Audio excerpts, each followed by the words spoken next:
10.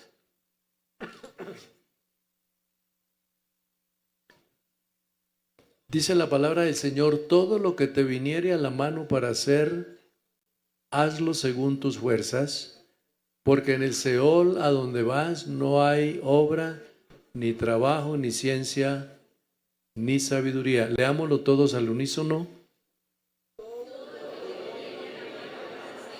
Hazlo según tus fuerzas, porque en el Seol no hay ni ciencia ni sabiduría. Bueno, gracias a Dios, ya hemos orado. Demos una alabanza al Señor. Por favor, siéntense. El hermano Jairo decía de hablar de experiencias. Y si nos ponemos a hablar de experiencias, hacemos es una vigilia aquí. Porque hay mucho que hablar. Pero a veces se le vienen a uno cosas que sucedieron en la vida. Y gracias a Dios, porque puedo decir que lo conocí en la mejor etapa de la vida. 15 años. ¿Quiénes tienen 15 años aquí? De edad. No me digan que no hay de 15 aquí.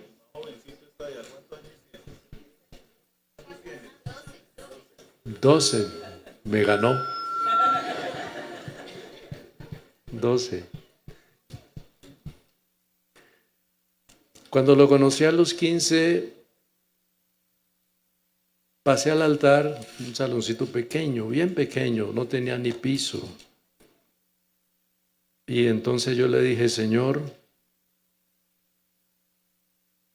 ya que tú me has traído a esta edad que yo tengo, pues no tengo que ofrecer. De pronto me pasó lo que le pasó a nuestro hermano, ¿cómo es que llama?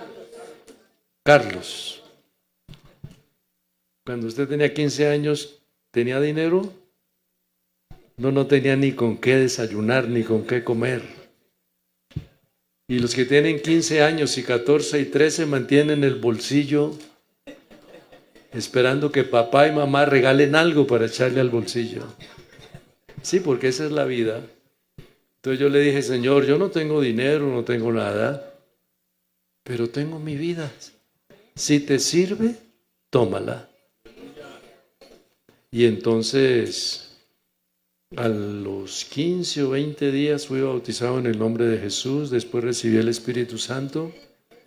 Y por esos años, en el año 60, 59, ya el 60, había mucha escasez de obreros.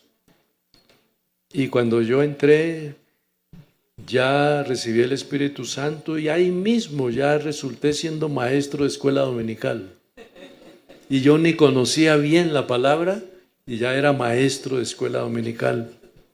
Hasta yo mismo decía: qué raro que yo esté enseñando a los niños cuando debería estar yo aprendiendo también. Pero entonces era la necesidad que había. Y bueno, le enseñé a unos niños allí y después me tocó ir a hacer cultos en los barrios y después me mandaron a un pueblo y ya como a mitad de año, al final del año, me mandaron del todo. Y fui por allá. Usted seguramente conoce la Virginia, Risaralda. Por esos años era una ciudad pequeña y estando un misionero me montó en su automóvil y me dejó en el puente. Caimalito es que llama el puente ahí. Porque él me iba a llevar y me iba a dejar en un lugar que llama Cerritos. Y cuando me ve la maleta que yo tenía, la maleta tan grande que yo llevaba, mi maleta cabía aquí. Acá la tenía yo y él se queda viéndome: ¿y usted para dónde va? Voy a trabajar en la obra del Señor. Y de aquí se va para dónde. No, yo aquí espero un bus y me voy para allá. Y me dijo: lo voy a llevar hasta el puente. Y me dejó en el puente y me dijo: Dios lo bendiga. Y pasé ese puente con ese trasteo que llevaba aquí. Se le llamaba por ese tiempo una bolsa unas que venían de papel. No había el plástico como ahora. Y en esa bolsita de papel, ¿qué? Otra camisa y otro pantalón y listo. Entrando yo, pasé el puente, porque era un puente de ferrocarril, y estaba en el día de feria, de mercado. Y le digo, Señor Jesús, guíame, ¿qué hago aquí ahora? ¿Me voy por aquí, por allá o por acá? Y entonces sentíme derecho. Y hay gente que compraba, el uno vendiendo carne, el otro vendía frutas y había... Cuando yo estoy mirando así los vendedores y miro para allá y hay una señora que está metida ya como en un localcito pequeñito. Y me quedo viéndola y esa señora me miró y yo la miré. Se cruzaron dos miradas allí. Entonces cuando yo la veo y ella se queda viéndome, ahí mismo dije yo, algo hay allá. Y me le acerqué y esa señora como que se alegró porque pensó que yo le iba a comprar. Porque esa señora vendía botones, agujas, dedales que se usaban por esos años. O sea que no tenía como decir una fruta para yo decir compro una fruta porque habían dos problemas. Ni tenía fruta ni yo tenía con qué comprarla. Entonces le hablé del evangelio a esa señora. Y esa señora se queda viéndome y me dice, joven, ¿y usted vino solo por aquí? Le digo, sí, a predicar la palabra del Señor. Y a lo último me dice, ¿y dónde es la reunión? Y yo acabando de llegar. Le digo, mi señora, el lugar no lo hay, pero lo va a haber. Esta semana vamos a organizar algún local por ahí o a buscar algún sitio. Y se queda viéndome y me dice, ¿usted está seguro que va a encontrar el lugar? Le digo, yo creo. ¿Y de cuánto más o menos? Le digo, tampoco sé de cuánto, pero va a resultar. Y esa señora se queda viéndome y me dice algo que nunca se me olvida. Joven, en mi casa hay una salita pequeña. ¿Será que le sirve? Decirme a mí si me servía. Ahí mismo, esa era la que estábamos esperando. Y quiero decirles que ahí comenzó la obra del Señor. Esa señora se entregó, después se entregó una amiga de ella y así varios y comenzamos a evangelizar y hoy hay una hermosa iglesia allá y todo esto, pero lo que quiero decir con esto es que cuando uno tiene una vida disponible, Dios la maneja y la lleva. Lo que pasa es que hay que entender lo que veíamos esta mañana, que los propósitos de Dios, los planes de Dios. Ahora, cuando se habla de liderazgo, yo quisiera que tomaran en cuenta que usted no piense en un liderazgo para ser pastor, ni en un liderazgo para ser diácono, ni para ser presidente de jóvenes. Piense en un liderazgo para ganar almas para la gloria del Señor. Yo quiero decirles, el mejor liderazgo que hay es ganar almas. Porque ese fue el liderazgo de los apóstoles al comienzo. Yo no recuerdo que Pedro haya sido presidente de juventud. Yo no entiendo que Andrés o Felipe o todos tenían cada uno. No, escasamente había un tesorero y salió malo, que fue Judas. Pero el resto, ¿qué era lo que ellos hacían? Iban, hablaban, invitaban. Hemos conocido al Mesías. Ven, ven acá, el Señor va a estar allá mañana, pasado mañana va a ir por allá a un lugar y ven, ven, ven, ven. Ese era el trabajo que se hacía y la iglesia primitiva comenzó con evangelismo y oración.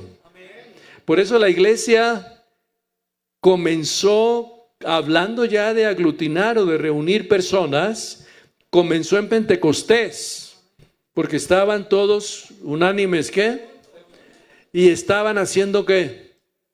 Orando, porque en los versos anteriores hasta la Virgen María, llamada ahí estaba María, las esposas de algunos de ellos y todos allá, y habían oído una palabra que decía: recibiréis poder cuando haya venido sobre vosotros el Espíritu Santo y me seréis testigos.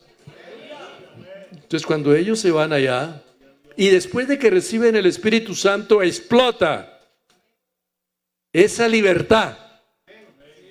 Porque antes había como miedo, pero ya después de que reciben el Espíritu Santo, hay como algo que sale, ya explota. Algunos teólogos llaman a la parte que el del Espíritu Santo se manifestó como se manifiesta la dinamita, que se pone un poquito aquí, explota y sale por toda parte. Entonces, quiere decir que la iglesia comenzó con oración y evangelismo. ¿Qué sucedió en el capítulo 4? Un milagro y predicando. Capítulo 5, milagros, predicando. Entonces, grábese que en los hechos de los apóstoles, no tanto son los hechos de los apóstoles, son los hechos del Espíritu Santo por medio de los apóstoles. A veces nos equivocamos que los apóstoles, ¿quiénes eran ellos? Dependían del Señor, del Espíritu Santo, de la fe, pero el que tomó esos cuerpos fue el Espíritu Santo para que pudieran tener esa libertad. Y es necesario obedecer a Dios antes que a los hombres. Y te vamos a dar látigo, pues denme el látigo. Y te vamos a matar, pues será que me maten, pero yo sigo predicando y sigo hablando de este Señor de gloria.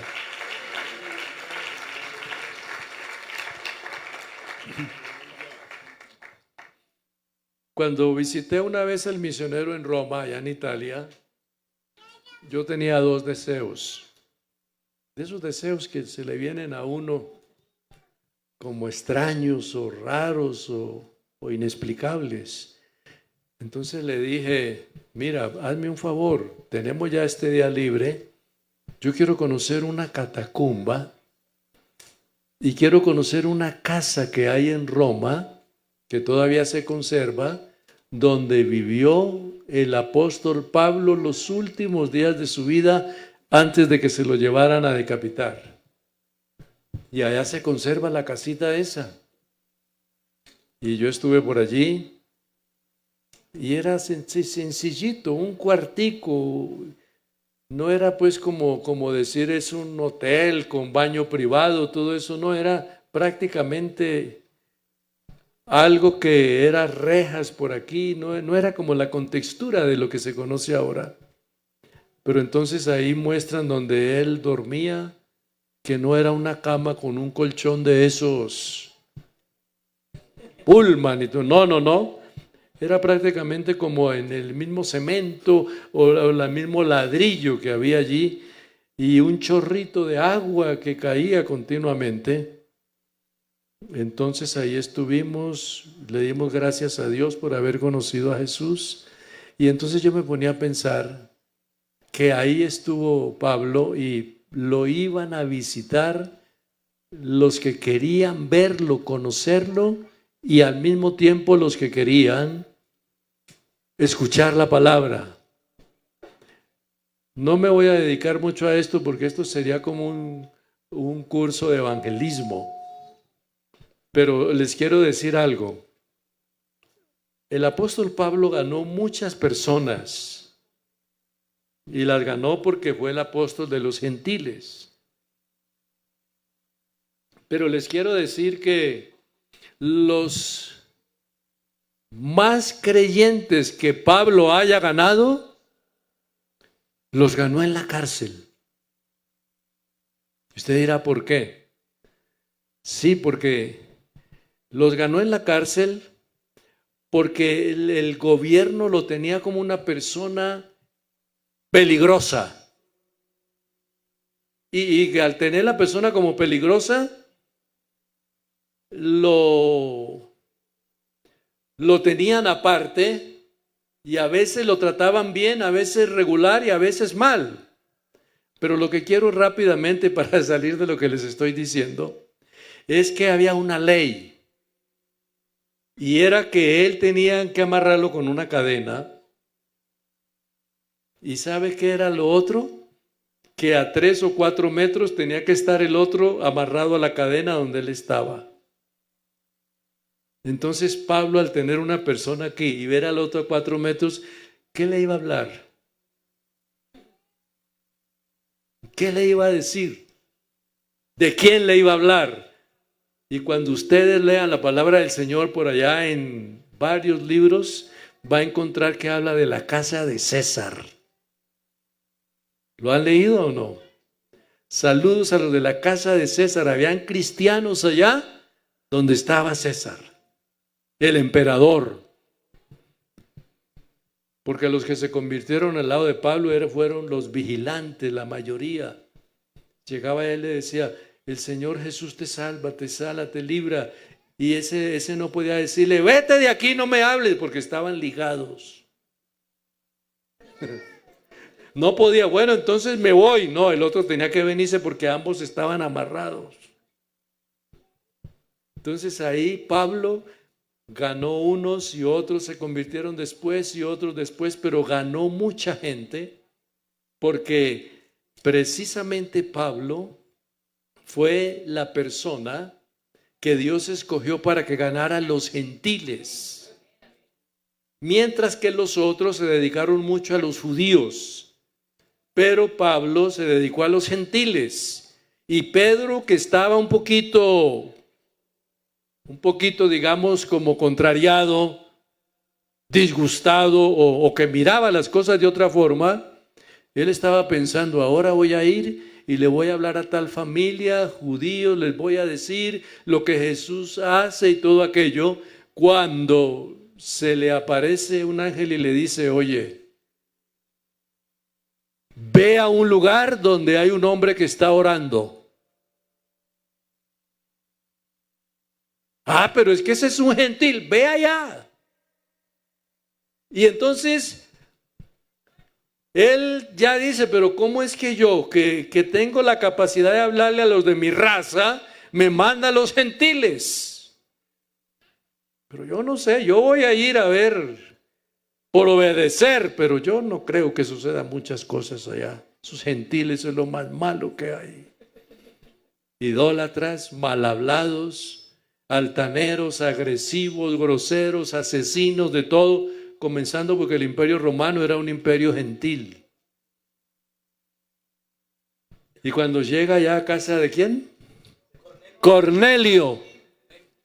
Y entonces él le dice, aquí me han mandado llamar, sí, yo estaba orando también y me dice el ángel que vino acá, es de las pocas veces que un ángel se mete en lo del evangelio para ayudar, pero es que era para los gentiles y la iglesia que hay hoy en el universo es una iglesia gentil.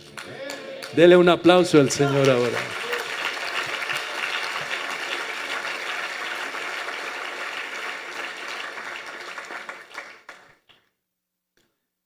Los judíos que hay convertidos son muy pocos. Yo estuve visitando la iglesia en Israel y allá nos reunimos, habían como 30, 40, pero eran muchos colombianos que habían allí, pero hablando de judíos habían como 3 o 4.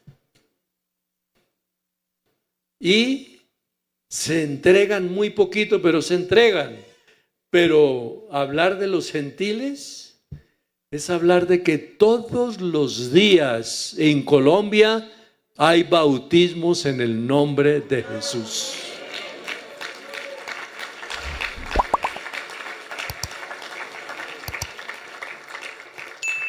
Se abre de 1 a 2 a 3 iglesias semanales en Colombia. Ahora, cuando uno mira pues todas estas cosas y mira qué es lo que uno está creyendo y a quién le está sirviendo, entonces uno comprende perfectamente lo que dice: todo lo que te viniere a la mano para hacerlo, hazlo según tus fuerzas. Por eso yo hago un llamado esta tarde y si alguien quiere, oro por él. Hacer un llamado para el que quiere servir, para el que quiere hacer algo para la gloria de Dios. Pero yo no lo voy a llamar aquí que quiere ser pastor y de acá de solidaridad que venga acá. No, aquí allá hay un pastor. Pero el que quiere ganar almas, el que quiere que Dios lo utilice para imponer las manos y milagros y maravillas, los demonios no le dicen: tú eres pastor, ¿dónde predicas? No, es la autoridad espiritual que se tiene. Todo lo que te viniere, hazlo. Yo no tenía ningún conocimiento para enseñar niños y cuando me llamaron, ahí mismo les enseñé un texto de la palabra, les hablaba. ¿A cuántos de ustedes a veces se ofrecen un cargo que, no, pero si me hubieran llamado de presidente todavía o de presidenta? No se ponga a seleccionar cargo, porque todo lo que te viniere a la mano, hazlo, hazlo. Necesitamos una persona que pase esto de aquí a allá y que no que sea quién, no, que haya 4 y 5 para pasarlo allá, porque pasarlo allá es obedecer y se siente uno agradable y se siente contento de ser útil para algo. Un aplauso al Señor.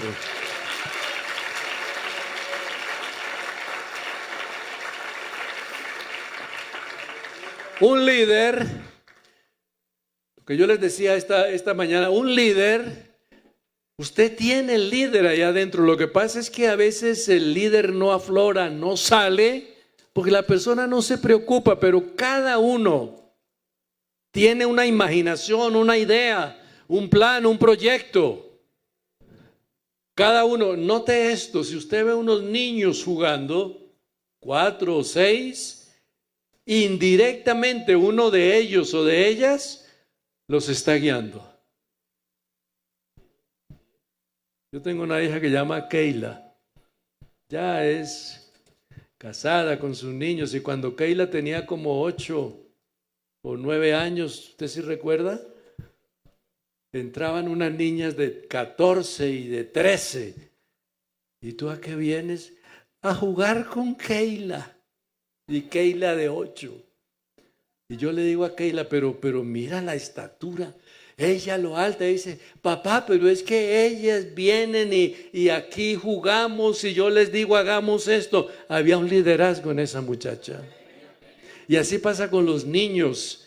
A veces están aquí, vamos a hacer aquello, pero uno de ellos es como el de la cabeza. Sí, pero hagamos aquí y tú allá y ve y ya comienza. Toda persona tiene una tendencia como a dirigir, a hacer, a hablar. Lo que pasa es que algunos no desarrollan esa actividad, pero que cada uno lo tiene. Ahora, si nosotros logramos descubrir que esa capacidad que tenemos, más que para ganar plata, más que para tener un título, más que para levantar la cabeza y mostrar el carro último modelo y todo aquello, y la casa quinta y la finca, más que eso, podemos levantar la cabeza y decir: ¿cuántos hemos ganado para la gloria de Dios aquí en la iglesia? Es lo más importante.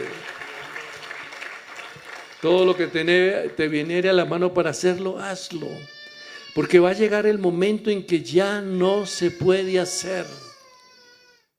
Usted piensa ahora, reacciona, habla, se mueve. Y a mí, que me ha tocado en los años que tengo, otro compañero mío que de pronto lo conocieron ustedes, el hermano Ramiro Herrera, está enfermo.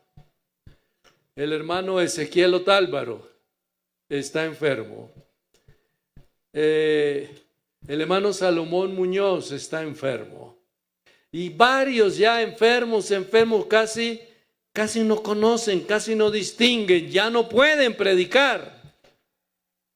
Pero cuando dice acá, predica ahora, porque al lugar donde vas ya no hay, y mire, está hablando de trabajo, ciencia y sabiduría. Trabajo, ciencia y sabiduría son las tres áreas de la vida. Trabajo, todos tenemos que trabajar. Ciencia, todos tenemos un conocimiento. Sabiduría, un desarrollo. Pero entonces, mis hermanos, ya las generaciones están pasando a otro plano.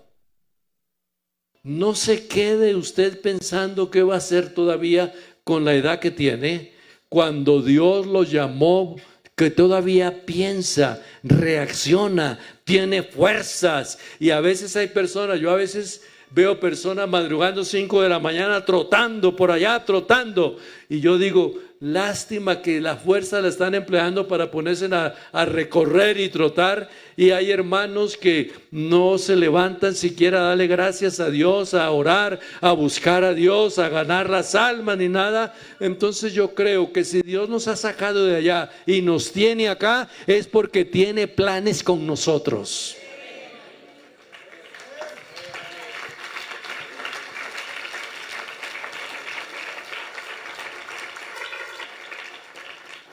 Antes de entrar en el punto que yo quisiera que tomáramos en cuenta, es que vamos a hablar de 3 líderes. Pero antes de hablar de 3 líderes, bueno, se me vino a la mente 3, pero el Antiguo Testamento está lleno de líderes. Todos esos que ve en Hebreos 11, mujeres con las que se enredó, que las cosas buenas que hizo. O sea que no fue un buen líder. Por eso cuando yo leo acá líderes que inspiran, no se vayan a inspirar en Sansón. No. Salomón fue buen líder. Sí. Pero terminó sus últimos años adorando imágenes. ¿De qué le sirvió ser buen líder? Pero no voy a hablar de todos ellos. Hay 3 que voy a hablar ahora, pero quiero dejarles en la mente de ustedes algo que tengo por acá, pero para que lo guarden ustedes en el corazón. Un liderazgo se define por la influencia. Fuera de eso, por las prioridades.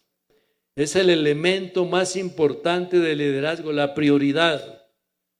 Por eso cuando yo observo acá que las Dorcas, que los jóvenes, que aquello, hay cosas que son prioridad y hay unas directivas que tienen esa prioridad. Porque qué tal parados aquí, hagan hermanos lo que ustedes puedan, cuando puedan y como puedan.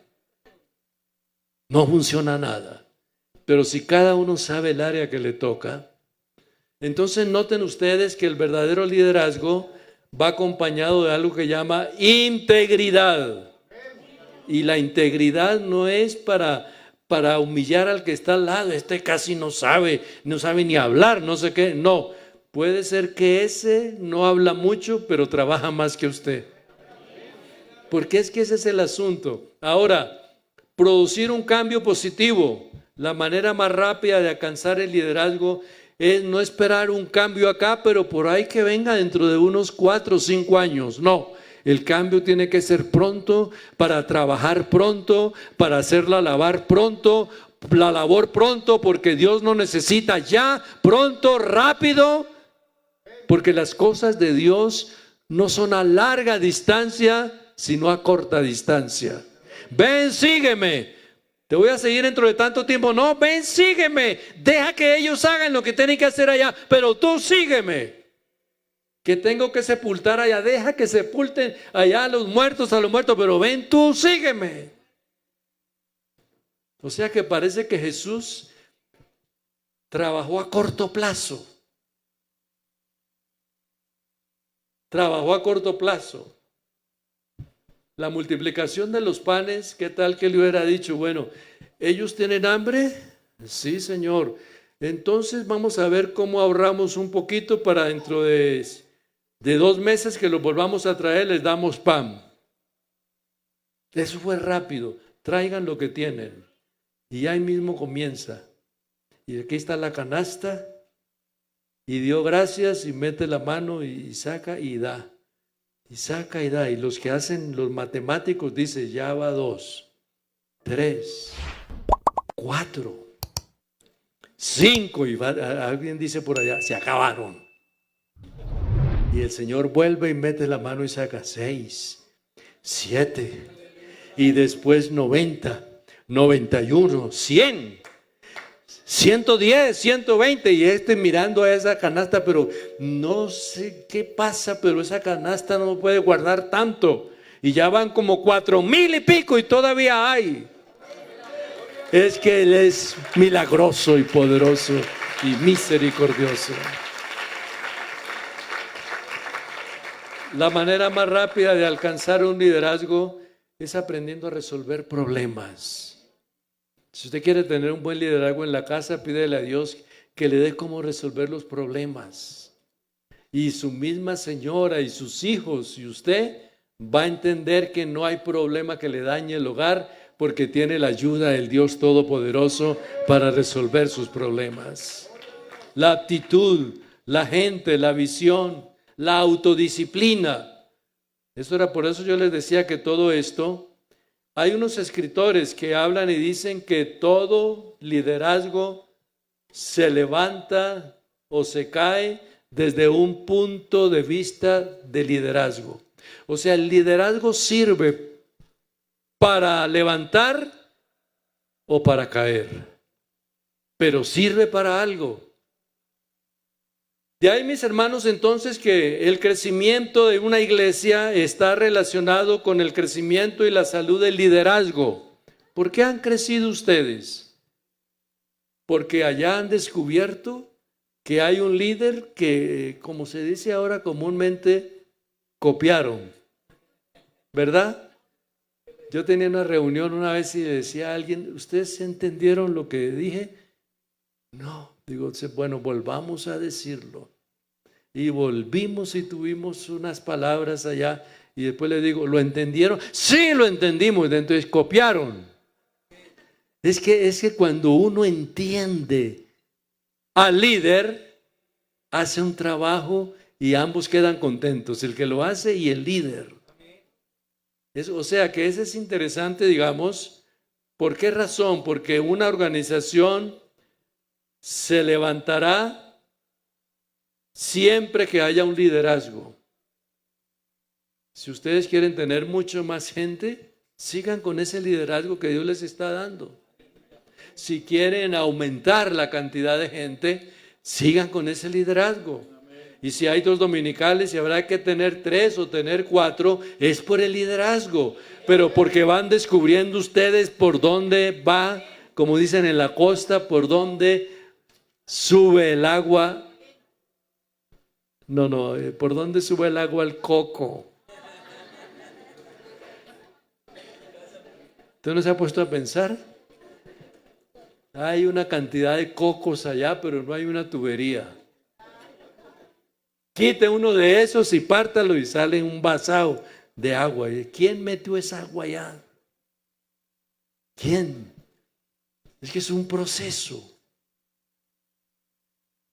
El agua al molino es la que hacen trabajar al molino, sí, está bien.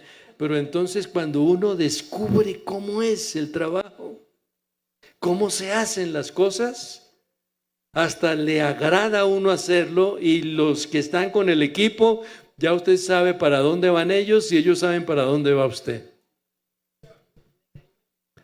¿Por qué razón? Porque ningún líder puede trabajar solo. Siempre necesitará a otro, a otros. Entonces aquí es donde viene que muchos quieren ser líderes y mandar y todos no pueden mandar. Se necesita, estoy solamente dando los títulos, no más, porque esto requeriría como de tener un espacio allá, pero un estudio realizado en algunos países habla que lo que le falta mucho a las iglesias en el mundo es aprender liderazgo. Ellos aprenden vigilia, aprenden a cantar, aprenden a leer la Biblia, aprenden hasta a predicar, aprenden todo, pero les falta liderazgo. Y por eso cuando un hombre descubre cómo trabajar en el liderazgo, con poquitas personas, trabaja y gana muchos más. ¿Sabe cuál es el problema, para hacer un paréntesis aquí? Que el líder se equivoca. Y el líder se equivoca cuando no está dependiendo de Dios. ¿Por qué? Porque un verdadero líder, usted lo ubica en un lugar, en un parque, y comienza a predicar, y esa tarde se entregaron 3, 2. Con esos 3 o 2 sigue trabajando. Después otros 3, ya son 8, son 10. Y el líder, que se va llenando como de prepotencia o de arrogancia o de orgullo, él cree que porque fue él, pero resulta que es que hay uno que lo está usando allí para que gane las almas. Por eso es que en algunas ocasiones, yo se lo habrá oído ustedes en el correr de los años que tienen, que alguien llega y dice, pues yo me voy de esa iglesia, yo abrí como 3 iglesias y lo voy a hacer y ya, eso ya no es la única, y voy allá y busca local y busca todo, y entonces sí, está el local, voy a conseguir bancas, consigue bancas y va y llama a unas personas, vienen y se sientan y después ven y se van y viene y se van y se vuelve y todo eso allá y se vuelve como algo. Él no ha logrado descubrir que todos los que se ganó era porque había un poder de lo alto, que era la gracia de Dios. Por eso las divisiones no funcionan. La división no funciona, pero el líder se llena de esa arrogancia, de esa prepotencia. ¿Usted no ha visto eso a veces en alguien que trabaja en algún lugar y entonces dice, no, pero es que este jefe no hace sino mandar y regañar y de todo, voy a montar lo mismo? Y resulta que monta lo mismo y fracasa y después está rondando por allá para que le vuelvan a dar trabajo. ¿Por qué razón? Porque él cree que es todo. Nosotros tenemos que tener en cuenta que si progresamos en esta iglesia, en esta vida, en este trabajo, y si la gente nos escucha y nos atiende la palabra, y Dios le puso en el corazón a alguien que regaló algo y lo dio, no es porque sea él, no es porque sea yo, no es porque sean ellos, es por la gracia y la misericordia de Dios Todopoderoso.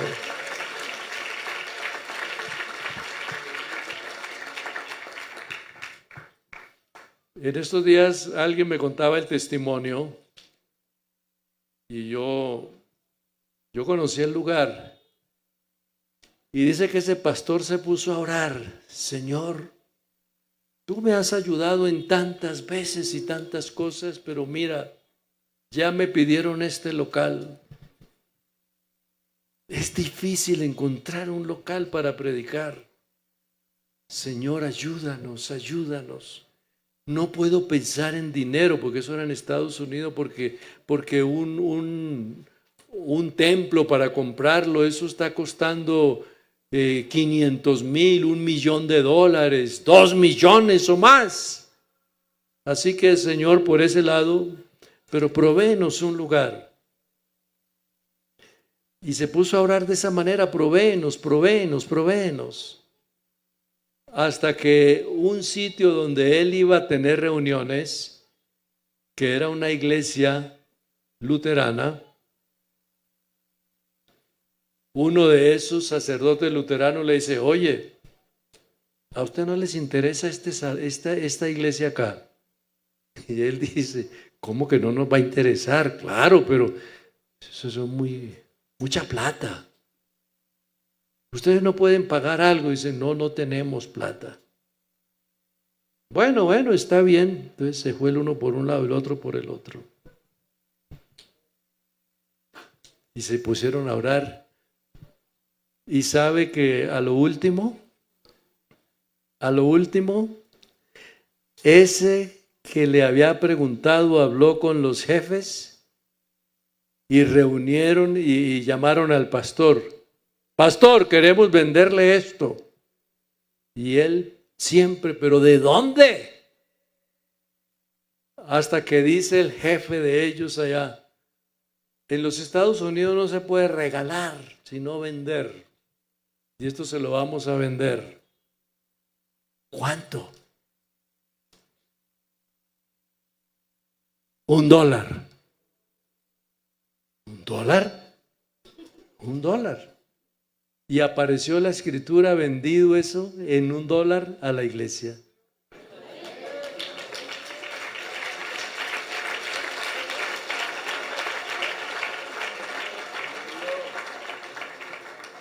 Pronto resultará que algo por acá. Son cosas por la gracia. Porque vieron que estaban ganando almas y ellos ya no tenían a quién predicarle ahí.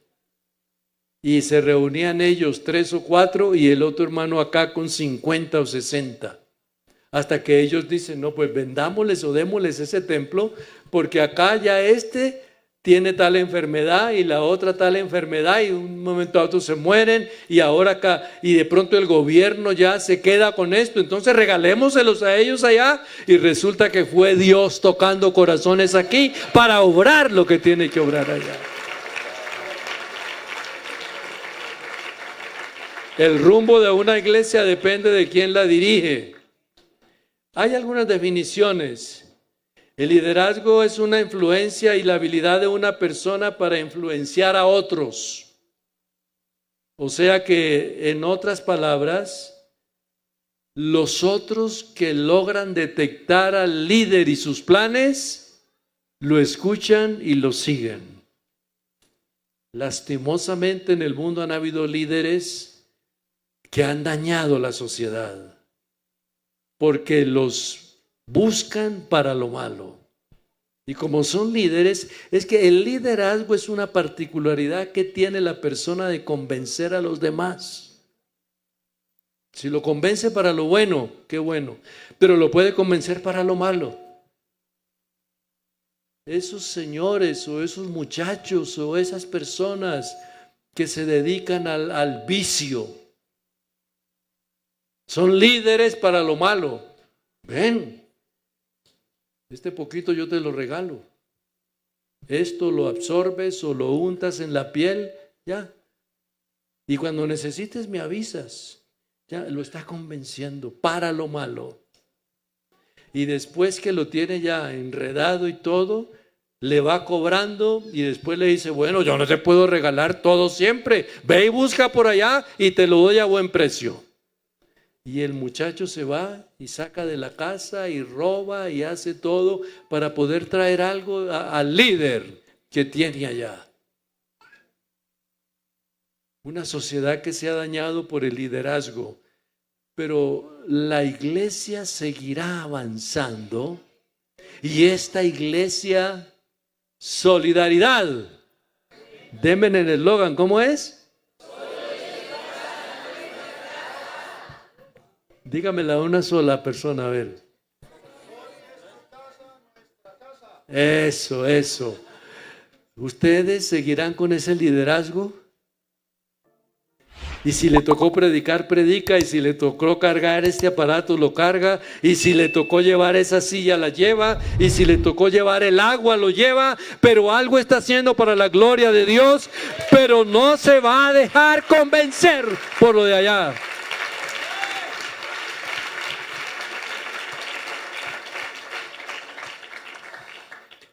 Bueno, yo creo que ya. ¿Hasta qué hora es? Ya se me fue la hora, ya no sé. ¿Hasta las 4? Bueno. ¿Están preparados? No, yo solamente quería que tomaran en cuenta que el líder no es un superdotado. El líder es una persona que también tiene sus debilidades y flaquezas, o lo que se llama comúnmente en el estudio de administración, el DOFA, debilidades, fortalezas, habilidades y ataques. El líder es esa clase de persona. Pero entonces yo quiero que tomemos en cuenta algo acá. Como primera medida, el líder, Dios no le complace todo. No. Vamos a leer la palabra del Señor, hermanos, acá en Deuteronomio 3:23. 3:23. Y miren ustedes, ¿quién le niega a quién y quién le pide a quién? Es 3:23. Gracias. Oré a Jehová, ¿qué? Diciendo, Señor Jehová. Pero primeramente, ¿quién está hablando ahí? ¿Quién está escribiendo? Moisés. Señor Jehová, tú has comenzado a mostrar a tu siervo tu grandeza, tu mano poderosa, porque ¿qué Dios hay entre el cielo y en la tierra que haga obras y proezas como las que tú haces? Seguimos. Pase yo, te ruego, y vea aquella buena tierra, más allá del Jordán, aquel buen monte y el Líbano. Pero Jehová se había enojado contra mí a causa de vosotros, por lo cual no me escuchó. Y me dijo, basta, no me hables más de este asunto. ¿Usted le hubiera negado algo a Moisés? Vio cara a cara lo del mar que se abrió, las plagas de Egipto, el llamado de la zarza, los milagros, el liderazgo. Todo lo que ese hombre pedía, en su mayoría, Dios se lo concedía. Señor, no acabes con este pueblo, ten misericordia, no los destruyas. Y había escuchado que le decía, retírate que tengo un pueblo mejor.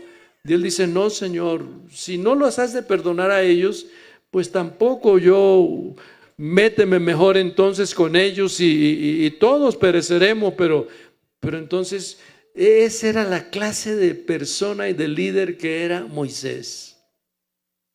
Quiere decir entonces que a Dios no lo convence un liderazgo, a Dios lo convence una fidelidad. Mis ojos pondré, Salmo 101, para que estén conmigo, el que ande en el camino de la perfección, este me servirá. Entonces ahí, por ese problema que se presentó en las aguas de Meriba, ya, de tocar la roca y todo aquello, Dios le disgustó. Y cuando Dios le disgusta algo, imagínense ustedes que por ese problemita 40 años estuvo disgustado con esa nación. Por un disgusto, 40 años de olvido. Y entre el Nuevo Testamento y Mateo, 400 años. Entre Abraham y ya la manifestación de la salida, ya de cuando salen de Egipto, 400 años. O sea que con Dios cualquier disgusto es una cantidad de años. Entonces, Moisés, que quería entrar allá, Dios le dice, no, no entrarás. Señor, pero mire que no. Y parece que lo más delicado acá, no me hables más de este asunto. O sea que entre dos grandes personajes y el uno le dice, no, y es lo que yo diga.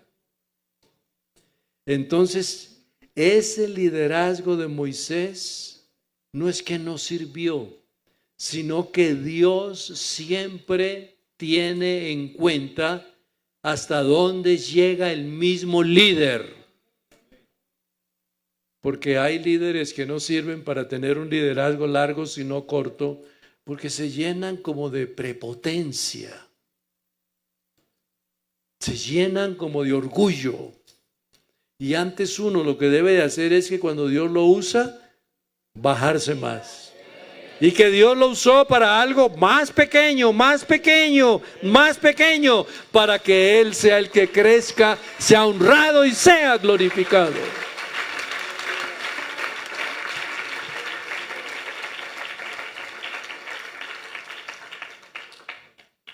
Pasaríamos aquí una cantidad de tiempo hablando de Moisés, su liderazgo, cómo Dios lo rescató, todo lo que sucede que aparece en Hebreos. Pero yo por eso quería era que leyéramos acá. Pero miren ustedes que el final que él tiene por allá en Deuteronomio 34 y todo esto, es lo que lleva a que al final de todo no se levantó uno que hubiese estado tan cerca, cara a cara, como Moisés. ¿Pero qué pasó? Si ese cuerpo hubiera seguido por ahí, todavía estarían peregrinando allá y yendo a adorar y a glorificar a Moisés. Y Dios nunca comparte su gloria con nadie, sea quien sea. Él es soberano. Y Él mismo dice, no conozco dioses, no conozco ninguno. Yo, fuera Jehová, y a mí no hay quien salve.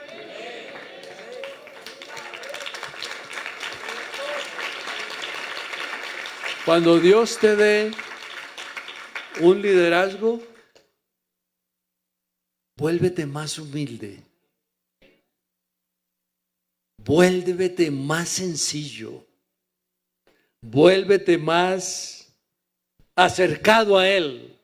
Porque a veces hay personas que reciben el liderazgo y hasta ese momento ya no tienen tiempo, ya no saludan, ya pasan de largo, ya, y usted quién es, y que respéteme, que si sé cuándo, que allá y todo eso. Y a ver, que ahí rápido hagan esto, que no, se llena como de una prepotencia. Yo creo que mientras Dios más usa a la persona debe de ser más sencilla, más humilde, más tranquila, más convencida de lo que Dios quiere hacer con él. Hay una alabanza para el Señor.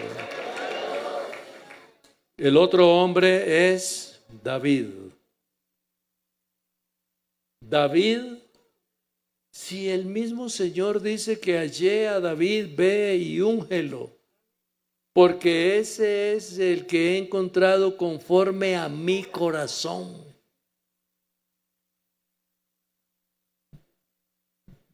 Va, lo encuentran. Comienza el desfile de todos, Eliab, Sama, todos aquellos, y Samuel ahí esperando. ¿Hay más? No, ya pasaron todos. No queda ninguno más. Sí, allá es que está cuidando las ovejas. Tráiganlo a él porque no vamos a comer aquí hasta que no venga él. Y entonces van y lo buscan y el muchachito ese, como entrando donde no sabía ni dónde estaba, dice, ¿y ahora qué pasó? Yo no he hecho nada. ¿Por qué me van a llamar? Yo no he hecho nada. Cuando dice, el profeta se queda como viendo ese muchachito tan jovencito, pero escucha esa voz que le dice, este es.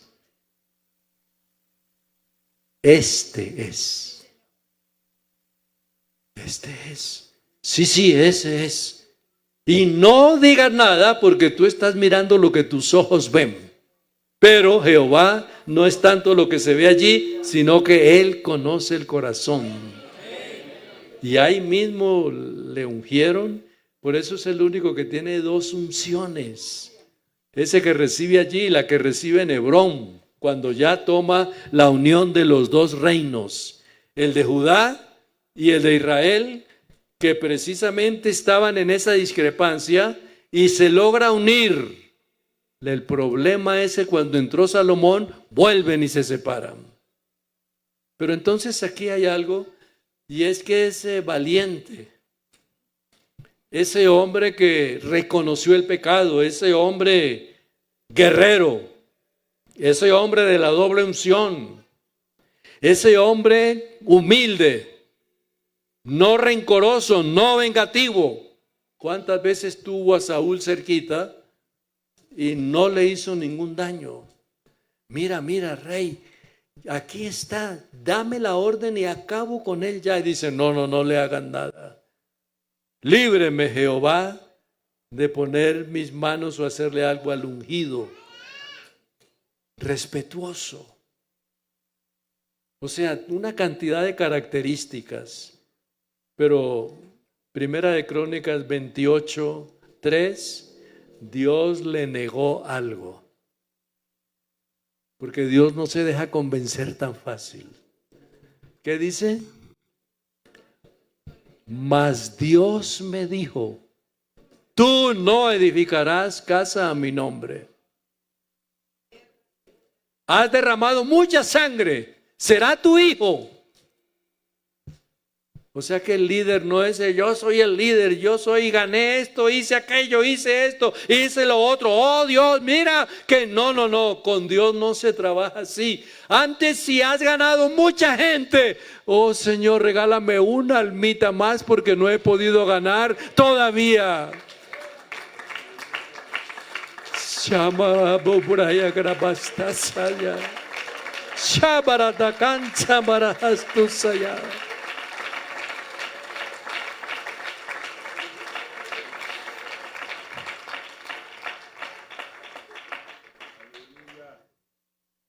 ¿Cuántas veces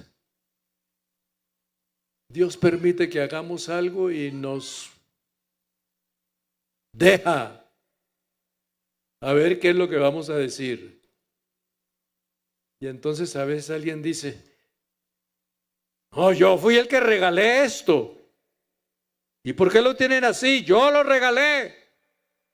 Y Dios dice, tú no lo regalaste, yo te puse en el corazón de darlo. Yo construí esto. ¿Acaso no saben quién compró aquí? Que fui yo. Pero no fue él. Porque Dios tocó el corazón de unas personas y reunieron dinero y compraron la propiedad. Porque Él no iba a gastar una cantidad de millones y yo lo compré, yo construí, yo lo regalé. No. El que ha comprado esto es Él, el que permitió que se construyera es Él, el que prospera esta iglesia es Él, el que bendice su pueblo es Él. Y a Él sea la honra, la gloria y la alabanza.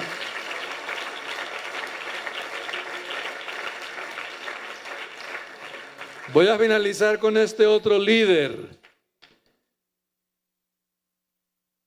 Saulo de Tarso, llamado también ¿qué? San Pablo. ¿Quién le iba a negar algo a San Pablo? Vio al Señor en una conversión única. Fue transportado al tercer cielo donde escuchó palabras que no dice.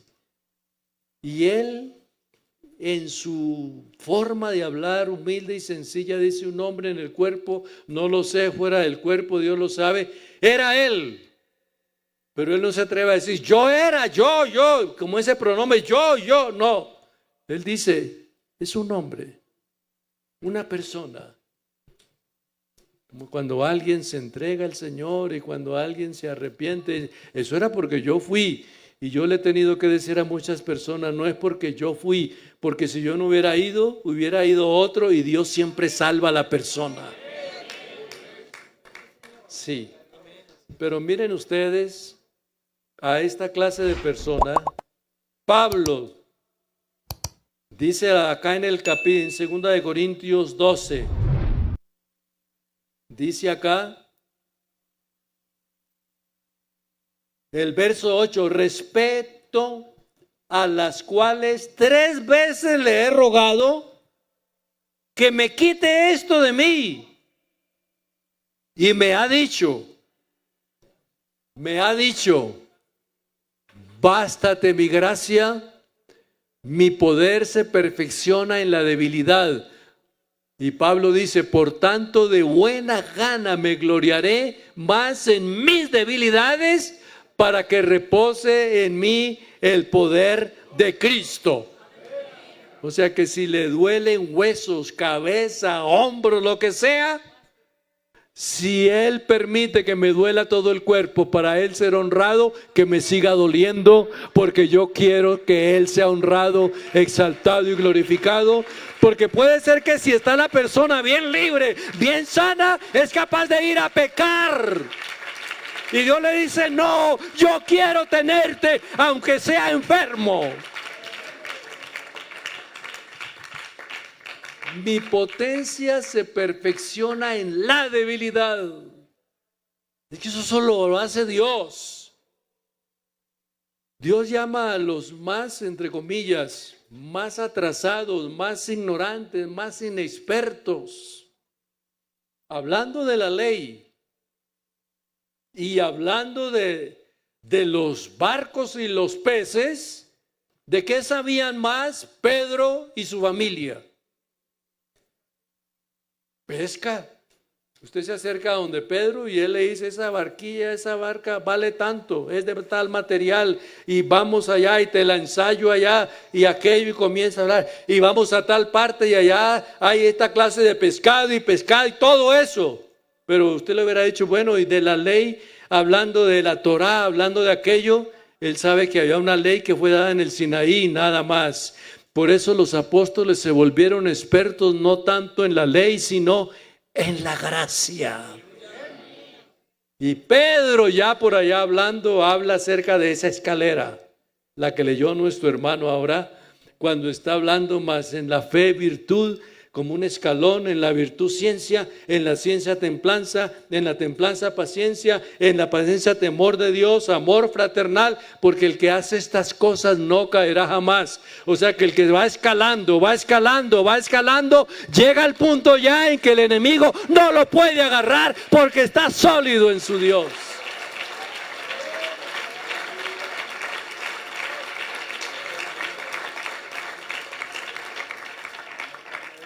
Ahora entonces, ¿por qué razón Él se glorifica más en la debilidad? Porque cuando la persona reconoce su incapacidad, cuando la persona reconoce su forma, digamos que no es tan profunda. Yo quiero ponerle ya para finalizar un testimonio. En la iglesia aquí en Colombia, estoy hablando del año 60, del año 70, no habían muchos profesionales, que abogados, que ingenieros, que arquitectos, casi no lo sabía, pero habían algunos. Y yo conocí personas profesionales que se sentaban en la banca y pasaba el predicador por acá a hablar, machucando el castellano, el español, la gramática. Y el que estaba allá, que era hasta profesor, era de pedagogo y todo eso, apenas se quedaba con la boca abierta escuchando la palabra. Y este hermano acá que decía muchas cosas, pero otras eran palabras como una barbaridad o algo así. Y resulta que cuando él decía acá, el que quiere aceptar a Jesucristo, venga acá. ¿Y sabe qué pasaba? Que ese hombre que era profesional se venía caminando acá y pasó al altar, no porque este era eso, sino que el Dios Todopoderoso lo convenció a él allá.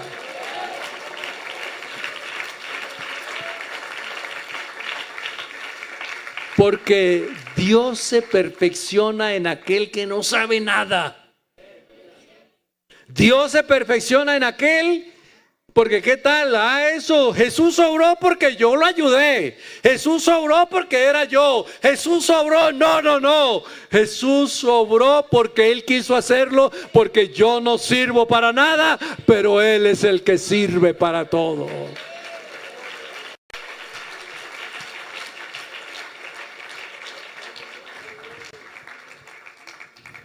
Usa mi vida.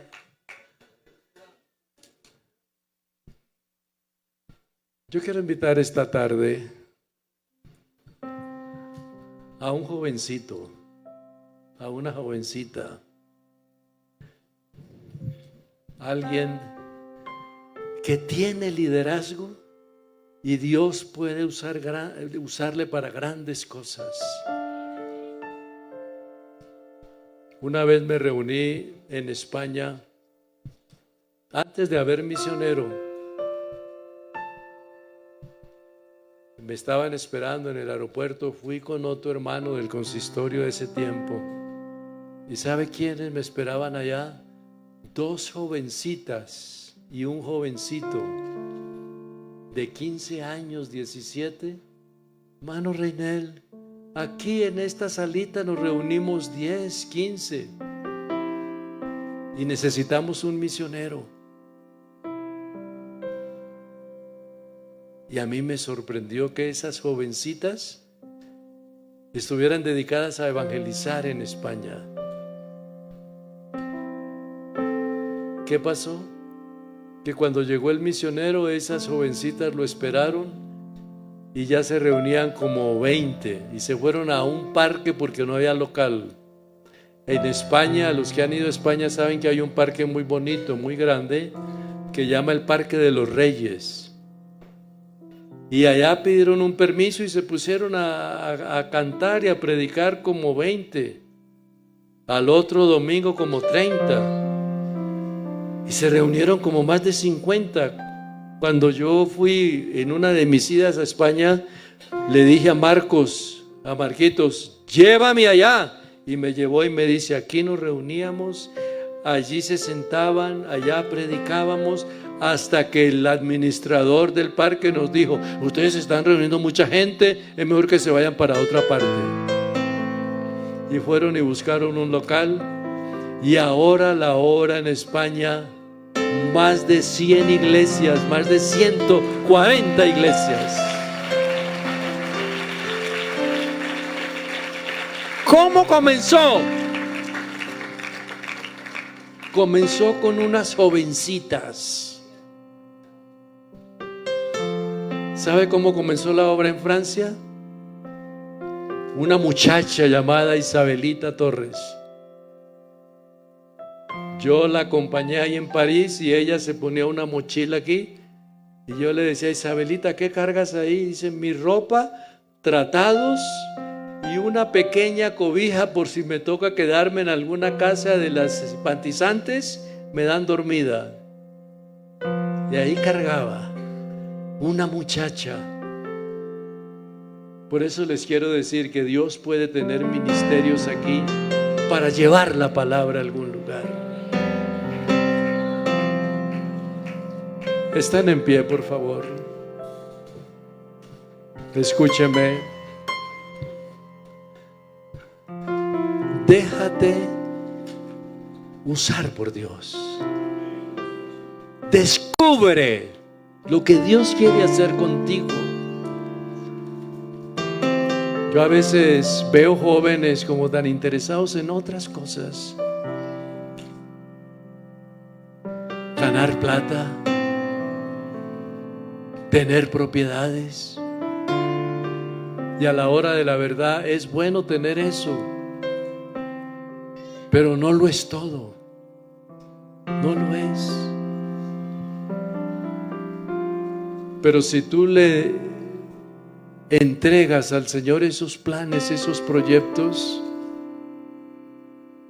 Dios te va a dar capacidad, almas.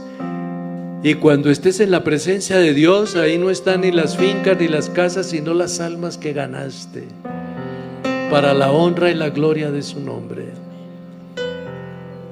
¿Qué jovencito quiere venir acá? ¿Qué jovencita quiere venir? Eso es.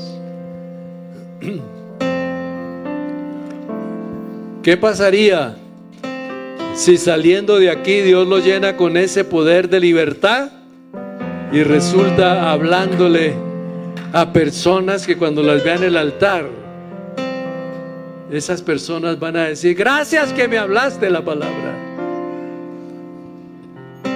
Usa mi vida, Señor.